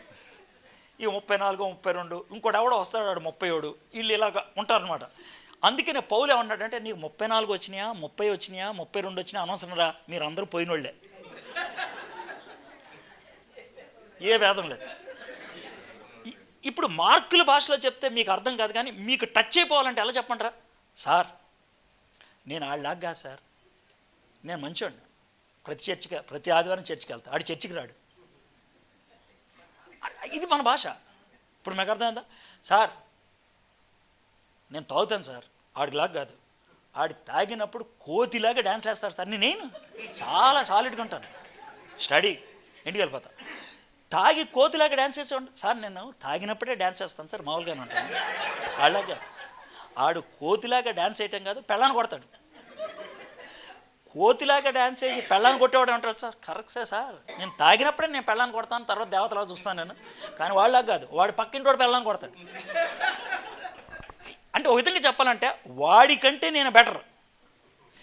మనలో చాలామంది ఆ థింకింగ్ ఉన్నవాళ్ళే. పెళ్లి సంబంధాల టైంలో ఈ డైలాగ్ ఖచ్చితంగా వస్తాయి. చర్చికి వెళ్తుందంటే వాక్యం కూడా చదువుద్దంట, చర్చికి వెళ్ళి వాక్యం చదివితే బతికిపోరు రాళ్ళ, అర్థమైందా? అసలు ఎవరితో మాట్లాడదంట. మీకు విషయం తెలుసా, ఎవరితో మాట్లాడిన అమ్మాయి సైలెంట్ కిల్లర్, చంపినట్టు కూడా ఎవడో తెలీదు.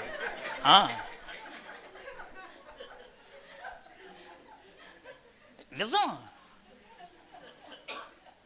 వాగేవాళ్ళని ఎక్స్ప్రెషన్ ఉంటుంది, ఈవిడికి లోన్ ఏం ఆలోచిస్తుంది కూడా ఎవడో తెలీదు, పని అయిపోయిన తర్వాత బయటకు వస్తుంది విషయం. ఇది ఇలాంటి విషయాలు మనకు అర్థం అవ్వాలి. అంటే రిఫర్మేషన్ గురించి చరిత్ర చదివేసి, తారీఖులు వినేసేసి, మార్టిన్ లూథర్ గారి లైఫ్ అంతా వినేసేసి అయిపోయిందనంటే ఏముంటుంది? We are part of that needed reformation. మన యొక్క థింకింగ్ మారాలి. ఏ భేదం లేదు, అందరూ కూడా పాపం చేసినవాడు. ఆ విషయం పెన్సిల్వేనియాలో ఓ పాస్టర్ గారు చాలా ప్యాషనేట్గా వాక్యం బోధించేవాడంట. అయితే జైలుకి వెళ్ళి బోధిస్తే చాలామంది మార్పు పొందారు. అందుట్లో ఒకడు చాలా భయంకరమైనటువంటి దొంగ, వాడు మారుమనసు పొందితే, మారుమనసు పొందిన తర్వాత 7 ఏళ్ళు జైలు శిక్షని 7 నెలల తర్వాత తగ్గించేసి బయట పంపించారు. ఈ పాస్టర్ గారు బోధిస్తే నేను మారుమనసు పొందాను కదా, నా చర్చికి వచ్చాడంట.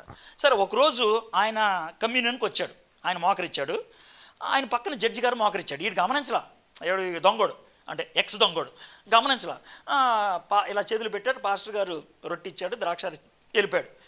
అయితే జడ్జి గారు గమనించాడు, నా పక్కన దొంగడు కూర్చున్నాడు. అయిపోయిన తర్వాత కూడా అక్కడే కూర్చున్నాడు. పాస్టర్ గారు, ఏంటి సార్ జడ్జి గారు అలాగే ఉన్నారంటే, సార్ ఈరోజు మీరు కమ్యూనియన్ ఇచ్చినప్పుడు నా పక్కన ఎవరున్నారు చూశారంటే, చూశాను సార్, దొంగోడు ఉన్నాడు అని అంటే, అవునండి దేవుని కృప అండి అని అంటే, వెంటనే రియాక్ట్ అయిపోయాడండి పాస్టర్ గారు. అవునండి ఎంత కృప అండి, దొంగోడు మీ పక్కన మోకరించడం, ఆడు కూడా మీతో పాటు ఆ బలలో కార్యక్రమం అంటే, కాదు సార్ అని. మరి ఏంటి సార్ అంటే, దేవుని కృప గొప్పదంటే, అదే సార్ నేనంటే, అది కాదు సార్, దేవుని కృప వాడికి ఎక్కువ లేదు సార్, నాకు ఎక్కువ. అదేంటి అని అన్నాడు. వాడు ప్రభు దగ్గరికి వెళ్ళటానికి ఒకటి ఆల్రెడీ ఈ లోకంలోనే సెట్ అయిపోయింది, దొంగోడు రా అని ప్రూవ్ అయిపోయింది. నన్ను ఎవడని ప్రూవ్ చేసి ఎవడన్నాడు దొంగోడని? లేదు. నా జీవితంలో 2 మెట్లు ఎక్కాలి, ఆడు ఒక మెట్టే, నేను దొంగోడిని, నేను దేవుడి దగ్గరికి వెళ్ళిపోవాలి. నా దగ్గర నేను దొంగోడిని అని గుర్తించాలి, ఆ తర్వాత నేను దేవుడి దగ్గరికి వెళ్ళాలి. నా పట్ల దేవుడు చూపిన కృప ఎక్కువ, ఆడు తక్కువ. నేనేమంటానంటే, నిజంగా దేవుని దగ్గరకు వచ్చి ఆ పశ్చాత్తాపంలో జీవితాన్ని మార్చుకున్న ప్రతి వ్యక్తి తన జీవితం భయంకరమైన పతంలోంచి బయటకు వచ్చిందని చెప్తారు. మీలో ఎంతమంది డైలాగులు వేశారు, ఆడి సాక్ష్యం గొప్పకుండా అంటే, నీది లేదా? అతని సాక్ష్యం అద్భుతం అండి అంటే నీకు లేదా? అంటే సాక్ష్యం అంటే నలుగురిని చంపేసి ముగ్గురిని రేపు చేసి విపరీతంగా తాగి తందనాలు ఆడితేనా? ప్రతి ఒక్కళ్ళు అవకాశం ఉండి పాపం చేసేవాళ్ళు ఉంటారు, అవకాశం లేక ఆలోచించేవాళ్ళు చాలామంది ఉంటారు. అర్థమైందా? కాబట్టి కొంతమంది రెండో కుమారుడు, కొంతమంది మొదటి కుమారుడు, తేడా ఏం లేదు. ఆడికి అవకాశం వచ్చింది, బయటికి వెళ్ళిపోయింది, వీళ్ళు ఆన్ నుండి డ్రామా వేశాడు. ఏం తేడా ఉంది? So we are either this or this, అంతే. సో ఆ విధంగా గుర్తించి నేను కూడా భ్రష్టత్వంలోంచి వచ్చిన వాడిని, మార్పు చెందినవాడు ఆ రియలైజేషన్కి వస్తాడు. 24వ వచనం, కాబట్టి నమ్మువారు ఆయన కృపచేతనే క్రీస్తునందల విమోచనం ద్వారా ఉచితముగా నీతిమంతులను తీర్చబడుచున్నారు. అందరూ ఫెయిల్ అయిపోయారు. 34, 32, 30 వాళ్ళకి కాబట్టి ఏమన్నాడంటే నమ్మువారు ఆయన కృపచేతనే. గ్రేస్ అనే పదాన్ని ఇక్కడ ఉపయోగించాడు. సోలా గ్రేస్, కృపచేతనే. గ్రేస్ అంటే మనకి మార్కుల భాషలో ఈజీగా వచ్చేస్తాయి. 34, 32, 30 ముగ్గురు ఏడుస్తున్నారు. గవర్నమెంట్ సడన్గా 5 గ్రేస్ మార్కులు ఇచ్చారు. కష్టపడకుండా వచ్చింది, అడగకుండా వచ్చింది, ఉచితంగా వచ్చింది. బస్ ఇక్కడ కూడా దేవుడు చూపించే గ్రేస్ అలాగే ఉంటుంది. ఈ గ్రేస్కు ఉన్నటువంటి లక్షణం ఏంటి తెలుసా? 34 వాడికి ఎంత కలుపుతారు? ఒకటే. 32 వాడికి 3, 30 వాడికి ఎవడెక్కువ గ్రేట్ ఫీల్ అవుతాడు? 30 వాడు. పౌలు అందుకే ఓ డైలాగ్ వేస్తాడు, నేను అందరికంటే వేస్ట్ కండి, అందుకే అంతా దేవుడు నాకు కల్పేశాడు అంటాడు. ఇప్పుడు మీకు అర్థమైందా? సో ఆ విధమైనటువంటి గ్రేస్ని సెలబ్రేట్ చేసుకోవటం ఎప్పుడు జరుగుద్ది అంటే అనుభవించినప్పుడు. సో ఎంత బ్యూటిఫుల్గా ఈ ప్రోగ్రెషన్ కనబడుతుంది చూడండి. దీంట్లోనే మనకి సోలా గ్రేస్, సోలా ఫెయిత్. 22వ వచనంలో విశ్వాసము ద్వారానే, 24వ వచనంలో కృప ద్వారానే, ఇంకా వేరే మార్గమే లేదు. 25, 26 పూర్వము చేయబడిన పాపములను దేవుడు తన ఓరిమ వలన ఉపేక్షించినందున ఆయన తన నీతిని కనపరచవలనని క్రీస్తు యేసు రక్తమునందల విశ్వాసం ద్వారా ఆయనను కరుణాధారముగా బయలుపరచను. దేవుడు అప్పటి కాలమందు తన నీతిని కనపరిచి నిమిత్తము తాను నీతిమంతుడును యేసునందు విశ్వాసం గలవాన్ని నీతిమంతులుగా తీర్చువాడినై ఉండుటకు ఆయన అలాగు చేశాను. ఇది మీకు అర్థం అవడానికి ఒక ఎగ్జాంపుల్ చెప్తా, అప్పుడు ఈ 2 వచనాలు మీకు ఈజీగా అర్థమవుతుంది. అయ్యగారు నన్ను పరిచయం చేస్తున్నారు, అర్థం చేసుకోండి. నేను బిన్ లాడెన్కి సొంత తమ్ముడిని. అర్థమైంది కదండి మీకు? అయ్యగారు నన్ను పిలిచి స్టేజ్, మీరు ఎవరో అనుకున్నారు, నేను స్టేజ్ మీదకి వచ్చిన తర్వాత అయ్యగారు చెప్తారు, ఏమన్నా తెలుసా, ఈయన స్వయాన్న బిన్ లాడెన్ గారి తమ్ముడు, చాలా మంచివాడు, ఎంతో ప్రపంచ సేవ చేసినాడు అని అంటే, ఇప్పుడు మీకు డౌట్ ఎవరి మీదకి వస్తుంది? చెప్పండి నాకు, ఎవరి మీదకి వస్తుంది? పాస్టర్ గారి మీద వస్తుంది. ఈయన బిన్ లాడెన్ గారి తమ్ముడు అయితే ఈయన బిన్ లాడెన్ గారి సొంత మిత్రుడు అని అనుమానం వస్తుంది లేదా? ఇది విషయం. నేను ఈ ఎగ్జాంపుల్ ఎందుకు చెప్పానంటే, ఒక నీచ నికృష్టుడిని నుంచోపెట్టి నీతిమంతుడు అని ఎవరన్నా అంటే వాడి మీద మనకు డౌట్ వస్తుంది. ఇక్కడ ఎగ్జాక్ట్లీగా వచ్చిన ప్రాబ్లం అదే. ఒక అవినీతి పరుణ్ణి, ఒక దుర్మార్గుణ్ణి, ఒక పాపిని నీతిమంతుడు అని ముద్ర వేస్తే ఆ నెగిటివ్ ముద్ర ఎవరి మీదకి వెళ్తుంది? ముద్రేశ్వరుడి మీదకి వెళ్తుంది. సో ఇప్పుడు యేసు ప్రభుకి డేంజర్ వచ్చింది నిన్ను నీతిమంతుడిని చేస్తే, దేవుడికి డేంజర్ వచ్చింది నిన్ను నీతిమంతుడిని చేస్తే. సో కాబట్టి ఆ మచ్చ అనేది పడకుండా ఉండటానికి ఆయన చేసినటువంటి పని ఏంటంటే, నువ్వు నీతిమంతుడు అవ్వాలి, డిక్లేర్ చేసిన వ్యక్తి కూడా నీతిమంతుడు అవ్వాలి. ఆయన చేసిన పని ఏంటంటే, నువ్వు చేసినటువంటి అవినీతి కార్యాలన్నీ కూడా తన మీద వేసుకొని ఆ అవినీతి కార్యాలకు సంబంధించినటువంటి వెల చెల్లిచ్చేసి, అర్థమైందా, నిన్ను నీతిమంతుడిగా డిక్లేర్ చేశాడు. ఇప్పుడు ఎవరన్నా అనగలరా? అలాగే. సో దానికి ఆయన చేసింది ఏంటో చూద్దాం. 25వ వచనం, పూర్వము చేయబడిన పాపముల దేవుడు తన ఓరి వలన ఉపేక్షించినందున ఆయన తన నీతిని కనపరచవలనని క్రీస్తు యేసు రక్తమునందల విశ్వాసం ద్వారా, బ్లడ్ అనేది ఇక్కడికి వచ్చిందనమాట. రక్తం, యేసుక్రీస్తు రక్తము ఎందుకు చిందించాల్సి వచ్చింది అంటే, నిన్ను నీతిమంతుడిగా చేసి తాను నీతిమంతుడిగా అవ్వడానికి. అది ఆయన చేసిన పని. అంటే సింపుల్గా చెప్పాలి అంటే కనుక, యేసు ప్రభువారు సిలువ ఎక్కినప్పుడు, జాగ్రత్తగా గమనించి, యేసు ప్రభువారు సిలువ ఎక్కినప్పుడు మనము సిలువ మీద ఉన్నటువంటి యేసయ్యలో ఎవరిని చూసుకోవాలి తెలుసా? నిన్ను, నన్ను. మొత్తం నీ పాపాన్ని తన మీద వేసుకున్నాడు. నువ్వు గమనించావు లేదో, ఆయన గమనించాడు. అందుకని గెత్సెమనే తోటలో, తండ్రి నా వల్ల కాదు సిలువ ఎక్కడానికి అన్నాడు. అంటే తన్నులు తన్నించుకోవడానికి బాధ అని కాదు, రక్తం చిందించడానికి బాధ అని కాదు, నీ పాపం తన మీద మోపితే తండ్రికి తనకున్న సంబంధం కట్ అవుద్ది. అది తట్టుకోలేడు ఆయన. నా వల్ల కాదు, ఈ గిన్నె నీకు ఇష్టమైతే దొర్లించని అడిగారు.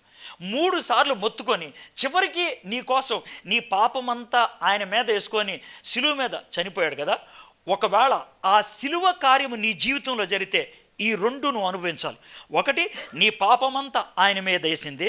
రెండోది, ఆయన నీతంతా నువ్వు పొందింది. అప్పుడేమవుద్దంటే ఇన్సైడ్ నువ్వేమని ఫీల్ అవుతావు తెలుసా?